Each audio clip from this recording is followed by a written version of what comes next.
ശബരിമല സ്വർണ്ണമോഷണ കേസിൽ മുരാരി ബാബുവിന്റെ വീട്ടിലെ ഇ ഡി പരിശോധന പൂർത്തിയായി. പരിശോധന നീണ്ടത് 13 മണിക്കൂറാണ്. ആസ്തി വിവരങ്ങളും ബാങ്ക് രേഖകളും കസ്റ്റഡിയിലെടുത്തിട്ടുണ്ട്. സനോജ് സുരേന്ദ്രൻ ചേരുകയാണ്. സനോജ്, മണിക്കൂറുകൾ നീണ്ട പരിശോധനയായിരുന്നു. ഇതുമായി ബന്ധപ്പെട്ട് ലഭിക്കുന്ന വിവരങ്ങൾ എന്തൊക്കെയാണ്?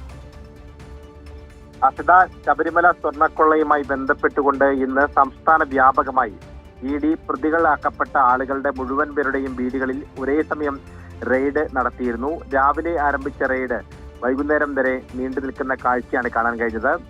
പ്രധാനപ്പെട്ട പ്രതിയും ആദ്യ സമയങ്ങളിൽ തന്നെ ഈ കേസുമായി ബന്ധപ്പെട്ടുകൊണ്ട് അറസ്റ്റിലായിട്ടുള്ള മുരാരി ബാബു, അദ്ദേഹത്തിന്റെ ചങ്ങനാശ്ശേരി പെരുന്നയിലെ വസതിയിലാണ് ഇ ഡിയുടെ പരിശോധന രാവിലെ മുതൽ ആരംഭിച്ചത്.